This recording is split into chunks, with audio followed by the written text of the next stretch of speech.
Without blues, there wouldn't be jazz, quite frankly. It's an essential ingredient in the recipe that makes up all styles of jazz. Many people would argue that it's not jazz if it doesn't have some element of blues in there. And when we're talking about the blues form, most of the time we're referring to a 12-bar blues form. And it's very similar in vibe and in sound to traditional blues form or a rock blues form that evolved from traditional blues forms. But there are a few twists and turns in the form within the 12 bars that are standard in the jazz language. And we're going to take a look at those chord changes in example 1. For guitar players, the first thing to notice, especially if you're just getting into jazz blues progressions for the first time, is that jazz blues tunes are mostly in horn keys, usually in the keys of F or B flat, sometimes in the key of E flat, but almost never in the key of E or A or these more specific guitar-centric or string-oriented keys. And that's because horns, are their home keys would be F and B flat and E flat and A flat and so on. But I would say the most common key that you'll play blues in would be the key of F. So that's the first consideration, just working your way around the fretboard in this key. The next consideration would be to integrate 2 5s and diminished passing chords in the context of a 12-bar blues progression. So rather than just sticking with 3 chords in a traditional 1-4-5 blues, we have 2 5 ones, we have sharp 4 diminished chords, and lots of chromatic alterations that we can make. And as jazz evolved through the bebop period, post-bop period, and certainly in the modern era, players are continually looking for new ways and new devices that they can superimpose in a blues progression. So let's take a look at the basic architecture. Example 1 moves through a 12-bar blues in the key of F, and let's play through it and then we'll make a few observations. 1, 2, 3, and...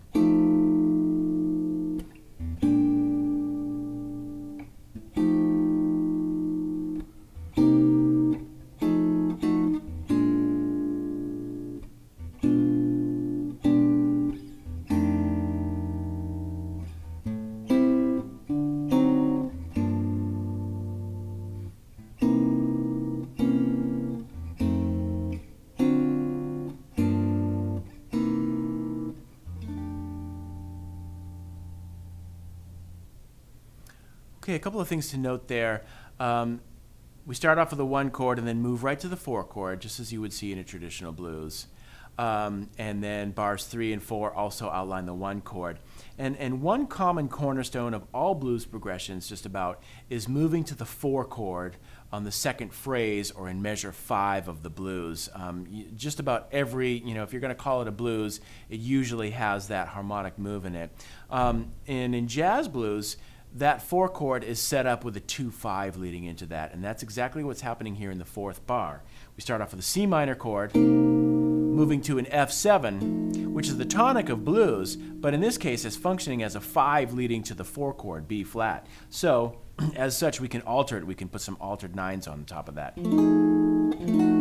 which guide your ear to the 4 chord rather nicely. Another thing that is distinctive about the jazz blues from a traditional 1-4-5 blues is in measure 6, that 4 chord quite often goes to a sharp 4 diminished chord.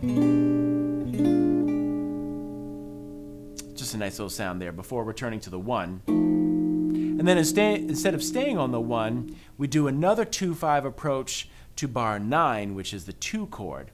So in this case, that 2 chord is a G minor 7. So we're going to approach that with a 2-5 of G, which would be A minor 7, and then D7, and you can put some altered extensions on top of that if you like, sharp 9, flat 5, sharp 5, or flat 9. In this notation, it's flat 9, which leads nicely into the G minor 7. And then that sets up the following 5, C7, sharp 9, or flat 9. And then the turnaround. So in traditional blues, there's always a turnaround at the end, something that take our ear back to the top of the form. And usually in traditional blues or in blues rock, that's via some sort of a riff, like that that kind of a turnaround. In jazz, it's more of a harmonic turnaround, and the most common turnaround would be, or is known as, a 1-6-2-5. So we'll start off, and these are the last two bars. We'll start off with our F7 to a 6, leading into the 2, and then some sort of, voicing for a 5 chord. In this case, it's a C7 sharp 9. When we're moving through those chords, it's like inside, outside, or this movement between tension and resolution. So we have a consonant sounding chord, an unaltered F7, moving to an altered D7. There's the tension, resolution to an unaltered 2, more tension on the 5, which then resolves with a 1 at the top of the form. So that's kind of the jazz version of a turnaround in a blues progression. Let's take a look at some comping strategies over blues progression. We've taken a look at the harmonic structure. Now let's incorporate some voicings and also some rhythmic devices that we explored in earlier chapters, namely the devices of syncopation, which are delayed attack and anticipation. If we combine those rhythmic devices with some of these nice voicings that we explored, we're starting to get into the ballpark in terms of playing blues, convincing blues. Let's take a look at example 2. This is just an example of some chord voicings that sound really nice. When I play blues, I really like to focus on the middle strings because they're just they're fat, they're meaty sounding, they sit really well in the context of a blues progression. They're nice and rich and full sounding. So this example 2 features voicings on the middle 4 strings, and they jump back and forth between the 1 and the 4 chord, and then set up the 4 chord in measure 5 with a 2-5-1. And the 5 of that in that context can also be altered, and that's what we see in this example. So let's give it a shot. Here we go. Example 2. A 1, 2, a 1, 2, 3, and.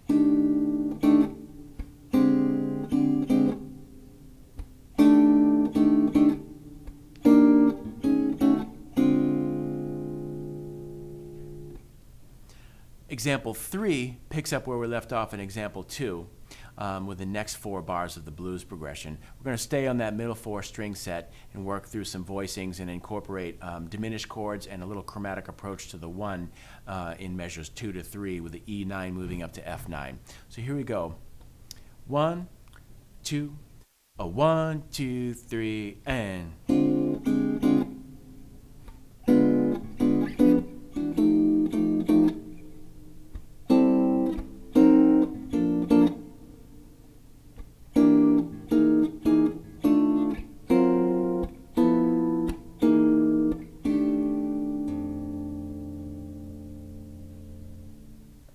In example 4, we start to take a look at some of the substitutions that are common. So example 4 shows an alternate move that you can make. Instead of playing the sharp 4 diminished chord, which would be a B diminished 7, we can also play the flat 7 of the key. So the key center that we're working in is F, so the flat 7 would be E flat. So a flat 7-7 chord is an E flat dominant 7 chord, and that's a wonderful move. So example 4 illustrates that, moving from the 4 chord back to the 1, the tonic chord, via a flat 7-7. Some people call this the backdoor chord, and it's a very common move. So let's take a look at that. A 1, 2, 3, and.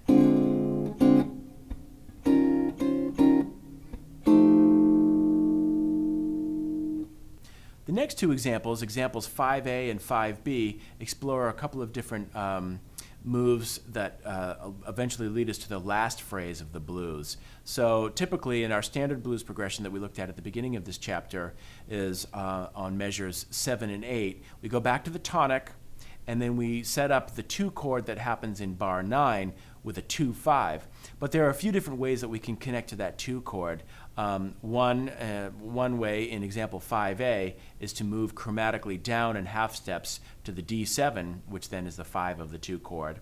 Another way in 5B uses an ascending chordal pattern to get us to the G chord. So let's just check out both. Here's example 5A.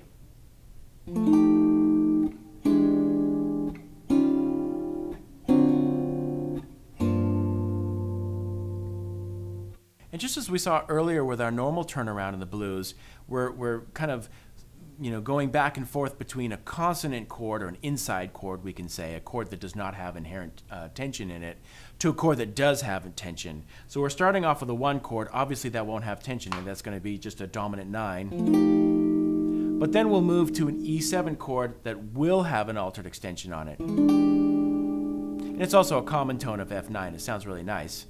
Then we'll flip-flop back to an unaltered chord with the E flat dominant 9. And now move to an outside chord with a D7 sharp 9. And that tension will be resolved with the following 2 chord. Example 5B, we also start with the tonic, the F, but that we move up in whole steps initially, and then we can do a chromatic approach to the 2 chord. So let's check it out. Here's example 5B. We have.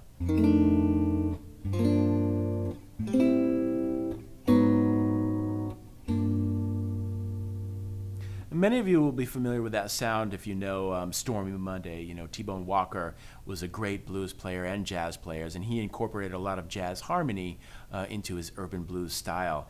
And that's exactly what's happening here in 5B. We have this wonderful balance between traditional blues, urban blues, and jazz harmony. So what we're doing is we're starting with the F chord, nice low voicing because that gives us a place to move from. So we'll start with an F13 for nice color. We'll move up to a G minor 7, and then the A minor 7. Now from here, you could resolve to a D7 as you normally would, but a nice effect that you can do is just take that A minor 7, move it down a half step, which chromatically approaches the G minor 7. It just slides right into it so nicely. And then we're back at the 2 chord. So those 2 examples give you a couple of varieties to choose from. In the next example, example 6, we'll take a look at the end of the progression, which is the turnaround. Now, normally the turnaround, as we looked at earlier, is 1, 6, 2, 5. We can replace the 6, the 2, and the 5 chords all with their respective tritone substitutions. So if we take a look at that, the 6th chord, the D7, that's replaced with an A flat 7. The G is replaced with a D flat 7.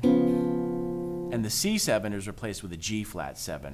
And if you put 13 and 9 extensions on them, it sounds like this. Example 6. Here we go. A 1, 2, 3, and.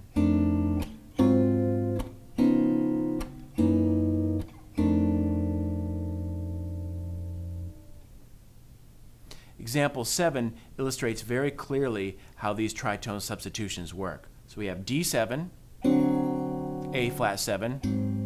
So those are chords that are interchangeable, followed by G7, D flat 7, and finally the C7 and G flat 7, those chords are also interchangeable. So not only can you move from F, D, G to C, or the tritone substitutions as in example 6, but you can combine any of those. So for example, you could go F to A flat, and then move down to G, and then G flat. Or any combinations of the original chords with their respective tritone substitutions. They'll all sound great. Okay, let's take a look at some soloing strategies that you can employ in the blues. Example 8 features a very common way of just outlining the blues chord per chord, just like we've been looking at throughout this book. We're thinking vertically, we're really focusing on chord tones for each individual chord, and we're employing a lot of different rhythmic ideas, rhythmic motives, triplet rhythms, anticipation, delayed attacks. So example 8 just kind of gives you a very traditional approach to outlining these changes. We're targeting certain notes, such as in the 4th bar, the F7 flat 9. We're incorporating that into our line. But there are some other things that you can do to really bring this progression to life.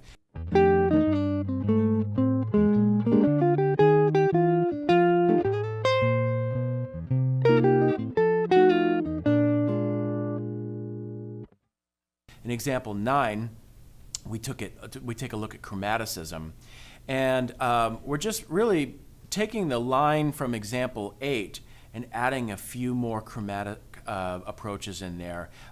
In measure 1, we're starting off with like a really long chromatically descending line approaching the A flat of the B flat 7.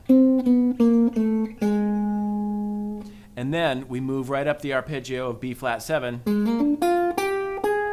And then we do a chromatic enclosure back to the F. And that's a very common move in bebop playing, is this sort of double chromatic enclosure. If we were going to approach or target the F, we're going to chromatically approach that from both sides. So G flat, E natural, F, and we can do like a little ornamentation by doing this little triplet rhythm.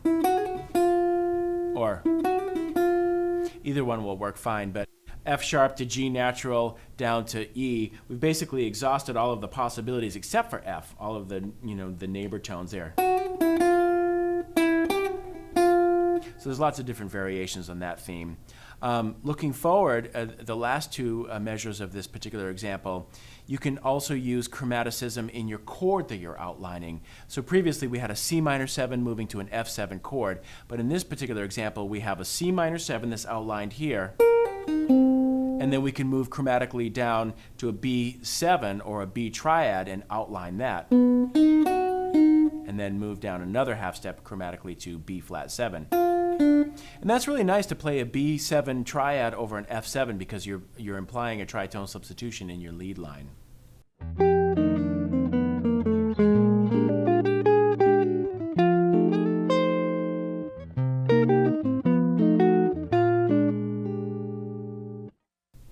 In example 10, we can take a look at another concept that's very common in blues, playing on the 5 minor. This is a technique that Wes Montgomery loved to use.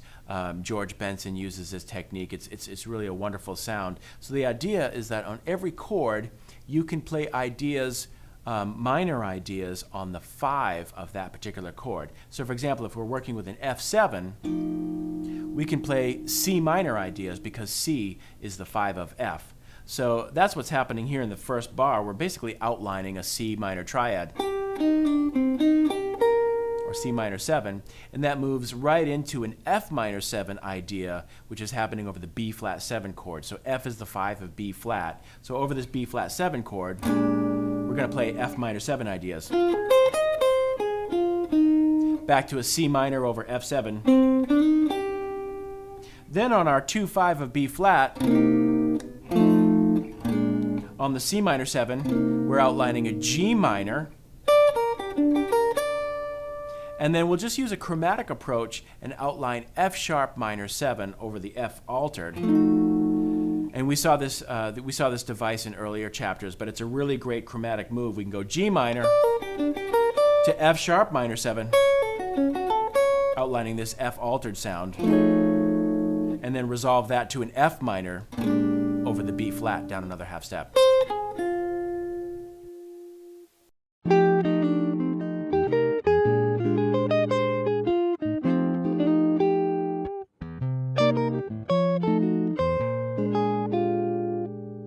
And finally, in example 11, of course, we can use the blues scale, and that sounds right at home in a blues progression. And that's what's going on throughout example 11. So sometimes guitar players can be, can shy away from using blues licks or blues vocabulary in a jazz context because they think that it's not hip enough or it doesn't work, or they have some kind of a little bit of a complex using a pentatonic scale or a blues. Don't even worry about that. This is a blues progression. Blues licks feel totally at home. And that's what's happening here. We're starting off this line using the F minor blues scale. And that sounds just beautiful over an F7. And then we can answer that over the B flat 7. And then even over the context of a 2-5, we're just playing a straight up blues line.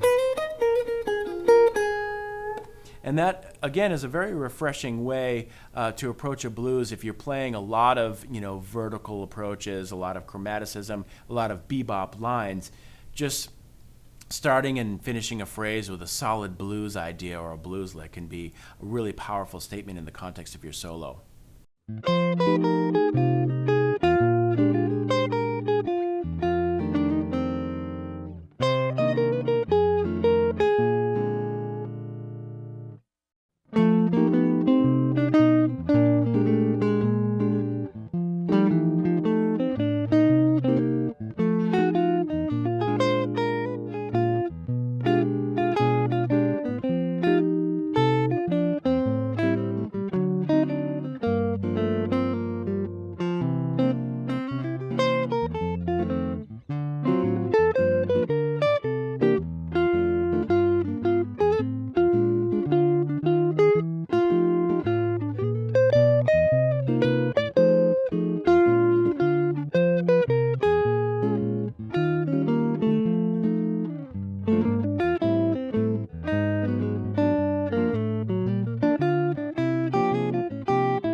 It's my sincere hope that you take this book and really work with it. Take your time through it. It's not meant to be a book of just a bunch of licks to memorize, but rather these are kind of deeper concepts that are applicable to lots of different styles of music, including jazz guitar. But I think it's also appropriate for beginners as well as intermediate players as well as experienced professional guitarists. I've spent many years crafting the material and the ideas and spent a lot of time putting it together in kind of a succinct way. But over the years, I have a lot of favorite guitar books of my own, and my favorite books are the ones that I keep coming back to. Maybe you'll check out something and that's perfect for the moment, and maybe you're not quite ready for the next chapter, which is fine. A book is meant to be kind of a living thing that you work with and interface with. So my favorite kind of books are the ones that you keep going back to after even a period of years, and then all of a sudden something starts to make sense, or it's completely applicable to whatever musical situation you're working with at the moment. And I know from over 20 years of teaching that's how a lot of my students work. Sometimes they're not quite ready for something yet, and then they come back to it and they think, oh, it all makes sense now, this is perfect, and then they can start immediately applying it to their playing.